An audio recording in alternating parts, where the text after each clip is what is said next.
Can everybody hear me? Yes? Okay. Thanks, ladies and gentlemen. I'd like to share with you some of my thoughts, some of my concerns, and some of my actions regarding circular textile on the road to a circular economy for textiles, that is. As Leanne already said, this is a challenge, in particular for the textile industry. And so I would like to first take a step back, 50 years actually, and then move forward, go to today, and then paint a possible scenario or a couple of possible scenarios for the future. So this is my goal for today, and I will come back to that in a moment. Let's first see, I hope you can see this, maybe I should stand at this side. This is from the Ellen MacArthur Foundation. You probably know this is a very important foundation to really scientifically analyze waste streams of textiles. Dame Ellen MacArthur is one of the very strong ladies who is proposing this activity. And this is the key sentence. Less than 1% of material used to produce clothing is recycled into new clothing. Less than 1% is really recycled. So this means that all the rest is in some way or another lost, is wasted. And waste is the wrong word. I think there is no waste. There should be no waste. And this loss is about 100 billion euro per year, only for textile clothing. So these are incredible numbers. And of course there are other numbers. You know about water, the use of water for the preparation of jeans, for instance. I mean, all these things are relatively well known. There are issues there. There is an important thing to deal with. So my question, which I'd like to pose today, and which I hope I can at least start with an answer, is how can the consumer and the industry help in the transition to a circular economy? Because it's my belief that the circular economy is really needed, in particular for textile industry. So as I said, let's first look back. Let's look back 50 years, 1969. This summer we had the celebration, if you wish, of Apollo 11, 50 years ago, first moon landing. At that time, we were all, at least the ones of us who were alive at that time, we were all looking at the moon because that was new frontier. The real thing which we should be looking at, this evidence came to me much later, is the Earth. And the Earth, because what you see here, picture is not very good, but what you see here is this blue and white, beautiful, ever-changing configuration, which is the Earth, but more importantly, what you see here is the biosphere. The biosphere is only 20 to 30 kilometers thick, so less than 0.5% of the total diameter of the Earth. Extremely thin layer, and that's the only place where all life forms are present. The only place actually in the universe up to now. There may be more. We are detecting new planets with possible evidence of what could be conditions for life. But this is the only place where currently we know, we are here, that life exists. So the biosphere at that time seemed to be of no concern. Everything ran well and we were looking at the moon and Mars and new planets and so on. That was 1969. It's only a couple of years later, 1972, that a real bombshell of a report was issued by what is called the Club of Rome. They set the limits to growth. That was their key aspect. They said, and I'm quoting here, that the limits to growth on this planet Earth will be reached sometime within the next 100 years. They said that in 1972. We're 50 years further, so we're half time. What have we done? What has happened in the meantime? To my opinion, not enough. A lot of reports, but not enough. Let's quickly go through it. This is the predictions of the Club of Rome, made in the 1970s, predictions from the 1970s. They said that with population growth, in the black dotted line here, and with industrial growth, with pollution, and with the use of materials, it can be predicted that in some way or another a big collapse has to happen, they said in 1970, around 2030. That's only 10 years from now, prediction of then. What you see here is that actually these predictions were quite accurate. Population growth has been larger than predicted at the time. Industry growth has been larger. Pollution, unfortunately, has been larger because we didn't know all the components which influenced pollution. So is this going to happen? If this is going to happen, then it's a catastrophe, because what you see here is population decline. That's not happening just, by itself. This is really a disaster. Okay. We had to wait for nearly 15 years or more, 1989, when a second report, Our Common Future on Sustainable Development, was appeared, the Brundtland report from the United Nations.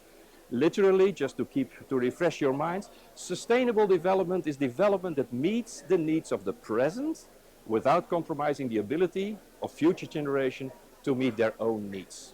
That's the definition. And that's basically the issue which came forward in this book, issued 1989. In that intermediate time, not much had happened. What had happened is that tremendous greenhouse gas emissions had occurred. So we had to wait for another 10 years, 1989, before the Kyoto Protocol was signed and in some cases ratified. The Kyoto Protocol, which said greenhouse gas emissions is leading to global warming. I know it's controversial in some aspects of this world, but I think the large majority is really convinced that greenhouse gases lead to global warming and that human activity has led to quite substantial greenhouse gases. The big emitters, United States, Russian Federation, China is not on this map, this is from 1998, sorry. The big emitters have agreed to some extent, not the US, yes on Germany, yes even on the Russian Federation and China, to reduce their greenhouse gases. So the first time in history, it was a global aspect which the global community adopted. They said, yes, this is an issue. But of course it also showed a new division, the division between the rich and the poor countries.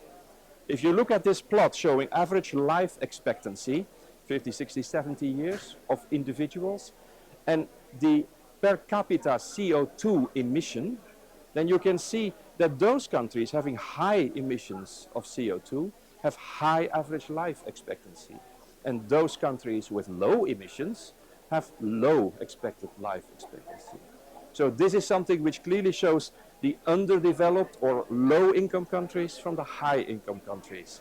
And of course, it would be good to be in this area, high life expectancy, showing that the population is healthy and hopefully prosperous, and at the same time, low greenhouse gas emissions. These are old data, but they're still to a large extent accurate. So it took another 10 years. We're really waiting 10 years before something really sinks in, before the United Nations come up with the Sustainable Development Goals, the SDGs. You have seen probably this diagram a lot of times. You have seen a lot of these SDGs. One of them, climate action, number 13, is really very hot at this moment in the news. It was one of the key elements in the last United Nations General Assembly. Let's not look at climate action because we've heard a lot of it. Let's look at another one, number 12, responsible consumption. If you look at responsible, this is from infotainment from the United Nations, if you look at responsible consumption, this means ensure sustainable consumption and production patterns. So the consumer and the industry should be working in a sustainable way.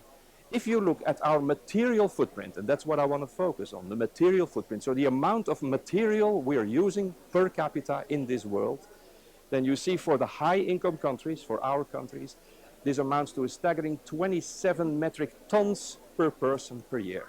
That's water, that's textile, obviously, that's a number of other aspects which we use, 27 tons. And the low and middle income countries are rapidly catching up. They are rapidly growing there too. This is an unsustainable situation. So, what to do? Well, I think one of the initiatives which really should be applauded, but which is only one start, is the recently signed Fashion Pact. Has somebody heard about the Fashion Pact? The Fashion Pact was signed at the last J7 summit in Biarritz in France last summer by the leading fashion brand owners, 32 leading fashion brand owners, so all the big brands were there. And it was signed in the presence of President Macron from France, and it was presented before the J7. And it addressed 3 commitments which the fashion brand owners committed to. And they were based, or they are based, on science-based targets. So it's supposed not to be a marketing thing. It's to be really a science-based target. Target on stopping global warming, SDG 13, restore biodiversity, SDG 15, and protect the ocean aquatic life, SDG 14. That's great. 13, 14, 15 are being dealt with. Where is 12? Where is this sustainable development goal which we had on production? Well, I think that the industry is now ready for this change, and this is again from the Ellen MacArthur Foundation, so I stole with pride. This shows the mass flows, the material flows of textile clothing from its source, where it comes from, like plastics, fossil plastics, polyester, nylon, cotton, which is a very substantial one, and others like other natural fibers, viscose, etc. 97% of virgin feedstock leads to 73% of this amount being landfilled or incinerated, used for, in the best case, used for warmth for houses, in the worst case, just burned, CO2. This is what happens. These are numbers which have been investigated quite intensely. Only 1%, even less, is really closed-loop recycling. So there's a lot there to do. This is from cradle to waste. What we should do is going from cradle to cradle, have a circular economy. I think this is the clearest indication why we need to change. And now I will not bore you with too many numbers, but I will like to kind of lead you through how we could deal with this. The European Technology Platform for the Futures of Textile and Clothing, a long word, ETP, in Europe, has gathered in the early spring some thought leaders and basically posed the question, okay, what is key for the future of textile economy in Europe? And it's basically three words, so that's easy to remember. The keys are circular economy, we just discussed that, bio-based materials, which is not necessarily natural fibers, and digital economy, digitized economy. More than 85% of European textile companies are still not digital.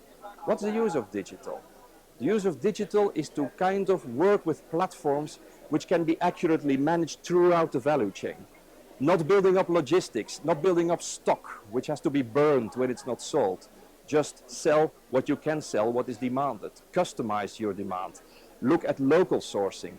Try to combine sources locally and produce locally. That's what digitalization makes possible. Without digitalization, it's not possible. That's the way I should say it. So these three aspects, if you kind of turn them around into three big areas of activity: sustainability, customer centricity, you have to involve the customer, I come back to that later, and digital feasibility. If you look at these three, then one thing is important to realize: they're all necessary. Imagine that you have a very sustainable proposition in textile, which is digitally feasible, so attractive to the industry, brings money, literally, but the customer is not involved, it's not going to fly. If you have something the customer very much likes, and it is sustainable, but it's not digitally feasible, it will not fly either. Customer likes it, it's good for the planet, but industry will not cope with it. So we need all three of them, and they're conflicting. Customer involvement, industry relevance, sustainability, they're conflicting. So what we need is basically something like a white rabbit out of a hat: disruptive innovation. You need to kind of involve consumers, involve industry, and involve communities. That could be regulators, that could be policymakers, communities in the general sense of the word. That's what we need. So let's now zoom into the region East Netherlands, because that's our region. That's the region where I come from. The region has 3.2 million people. That's not too much. It's a small region in a small country. But it has a good legacy, and I will illustrate that. The region has a high level, what is called on the innovation index of the EU. High level means that it's an innovation leader. The darker shades are innovation leaders, and the more yellow shades are modest innovators, as it is nicely called. This means we're proud of that. We're an innovation leader, but it also shows we have a responsibility to use that innovation leadership. And this responsibility is something which I take very personally. So this is zooming in on the region. It's basically two provinces of the Netherlands. And why is it so innovative? Why is it innovation leader? Because it's a very close-knit network of universities. Wageningen University, which is of course world leading in food and agriculture. Twente University, which is leading in nanotechnology.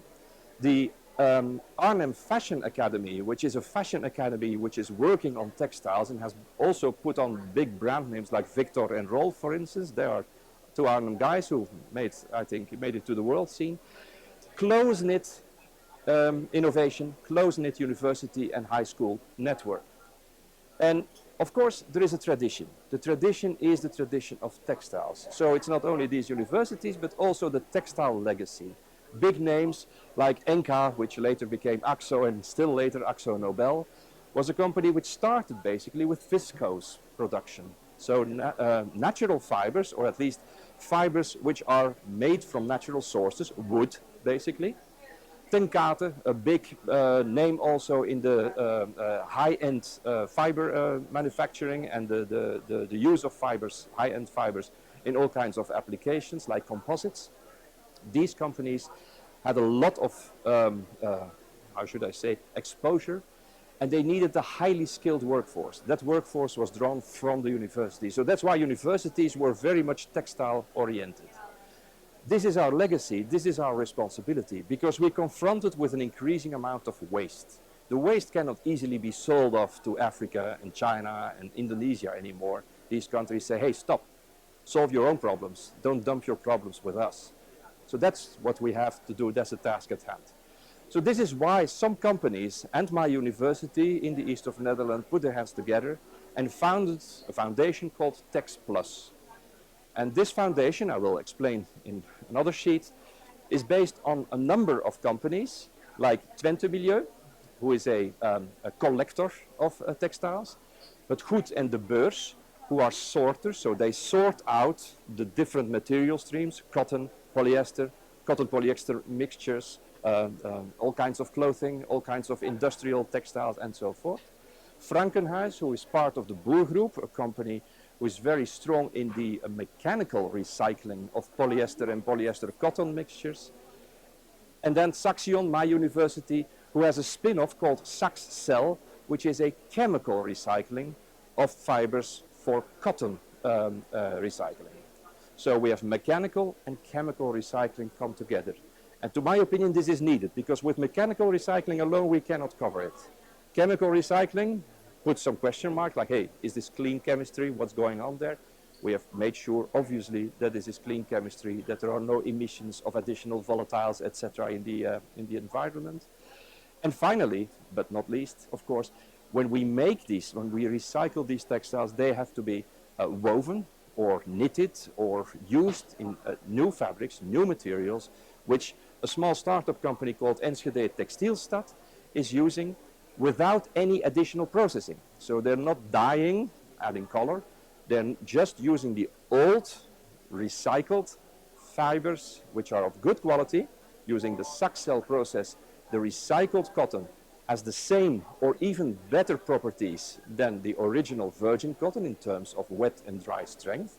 So it's really a very interesting progress, but it's only laboratory shown and on pilot plant. We need to move this into the big team. And the big team, of course, means that you need a lot of tons of input, and you need a lot of money to build a factory, and you need a lot of customers who basically buy this material. So this is the spinning wheel, basically. So no pun intended.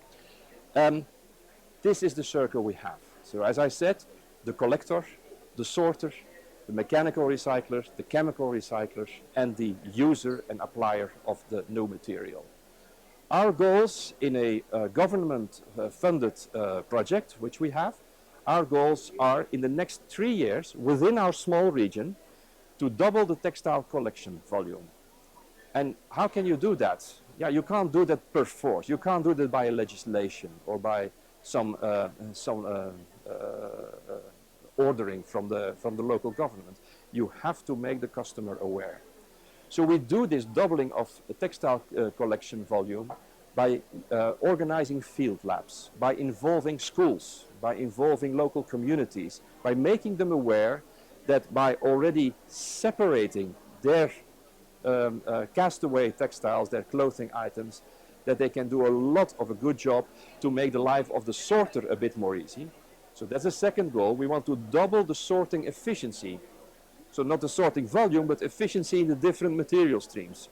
pure cotton, pure polyester, pure elastane, and so on and so forth and so forth. And then by these activities we want to reduce the amount of incinerated material with 7 million kilograms, 7,000 tons only in our region.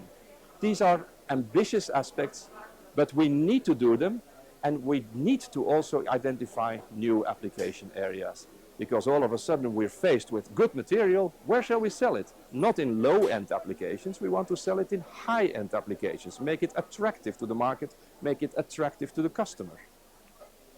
So, yes, thank you. So, our ambition is to move forward. Our ambition is to go outside of our region and to work together with other regions in Europe. For instance, Hauts-de-France, the north of France, which has very interesting know-how and facilities on mechanical recycling of polyester and polyester cotton. With Belgium, where there's a lot of industry in industrial textiles, think carpets and flooring, which is very interesting as a source material. North Rhine-Westphalia, in which there is a lot of application areas, if only automotive, to name one of them. So we want to work together across the regions and see where we can find and identify new sources and new application areas. So this is the future which we see, to identify these new sources, to map the material streams very accurately so we know how much cotton, polyester, etc. is available where and how we can get it, how we can use it, to converge in a fragmented world, because this is not the only thing which is going on in circular textile. Let there be no misunderstanding. There are other great initiatives in the UK, in France, in Germany, but they're fragmented. We need to converge. We need to learn from each other. And this means we need to roadmap. So this chart is shown to say that we need to recycle thermoplastics, but thermoplastics have an issue, as you all know. Thermoplastics during the use of clothing, polyester, nylon, will lead to microfibers, which are threatening aquatic life, the ocean spill, as you know. So in the end, it might just be feasible and possible that we are going to abandon polyester or thermoplastic materials for that simple reason. And that we fully have to rely on chemical recycled cellulosics. Not from cotton, but maybe from other sources. Think wood. But then you have an issue regarding forests and regarding primal forests and so on. So there is really a very narrow road to follow in order to keep the balance between these two sources and then look at application areas. I think foams are materials which are very unsustainable. They can only be incinerated, no recycling possible. Foams can be replaced by three-dimensional non-wovens. Thermoplastic composites are an interesting area because they can be recycled. Normal composites, fiber reinforced, cannot be recycled. They can only be cut and grinded and used as road surfacing. Coated and laminated fabrics, interesting materials, but they can only be destroyed at the end and incinerated. So we need to put these in a clear roadmap. So I'm ending my presentation by basically calling out to the European region and saying, how can Europe's regions help to make textile industry circular? And I think that I've again stolen this with pride from the Resintex project. I think here are the three elements which are really, that's what we have to do. We have to look for partnerships across the regions within Europe. We have to look to policy incentives, which could be taxing landfills and which could be tax incentives for those activities which are fostering a circular economy. And we have to involve the customer, absolutely, with field labs, with many other ways, to make the customer aware that he or she has a choice. He has a choice and he has to exert this choice, but the voice of the customer needs to be heard. So on collection, policy incentives and partnerships, that's where we hope that we can move towards the circular economy. And in my last sheet, this is the call I would like to have. Support a circular textile platform Europe-wide. I know there exist initiatives, but we should be more aware of them.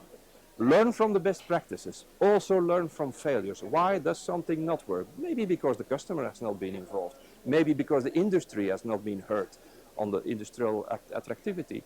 Promote inter-region projects, not because the money is there, but because we can learn from each other. And there is a lot of textile experience within Europe, north, south, east and west. Help to embed local initiative in communities. Communities, schools, and other communities are very important to support this. Support big investments, because if you want to be an attractive economy, then you need at least 50,000 tons of capacity in order to make it, let's say, scalable. 50,000 tons means a big plant, means a lot of money. You're talking 50 million, 100 million of investment. So do it wisely, not just spend the money, but see where the money can best be spent, where the experience and the expertise is located. And with these aspects, I think that we can put our activities on the European strategic agenda. And this is also where I would like to stop this. So thank you very much for your attention, and I'm happy to take any questions.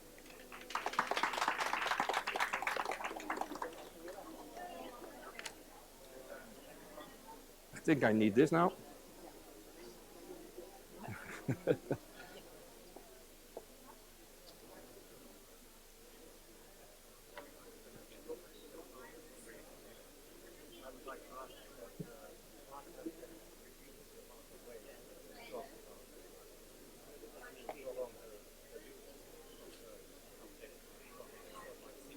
Correct.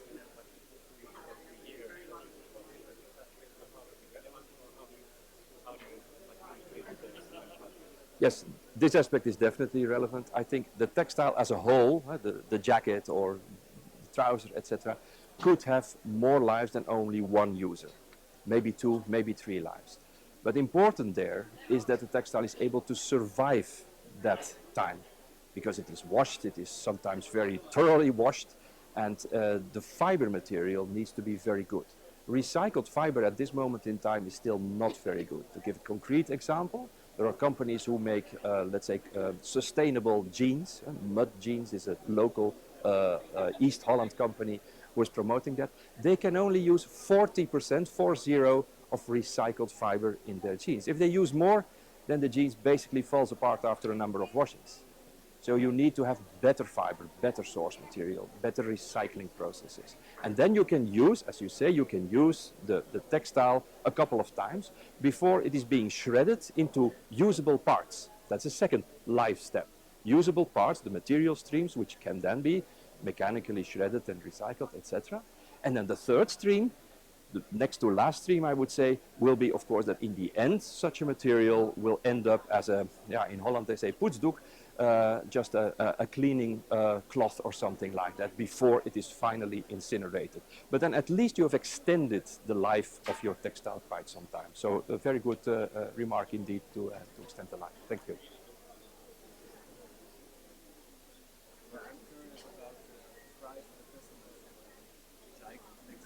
Yeah. Yeah. Yes. The price will be higher. That's the bad news. And that's where customer awareness is important. The price will be higher, but the lifetime of the total textile might be longer, as I just said. That's one thing. And the second thing is you can try to convince the customer to pay a higher price when the customer sees not only that it's good, like, okay, circular and organic grown, etc., but also that it's worth it. It's quality material.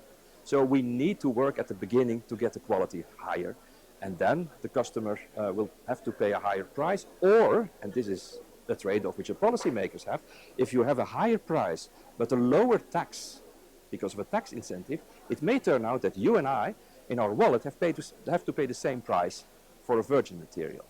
And the virgin materials can be taxed at the entrance.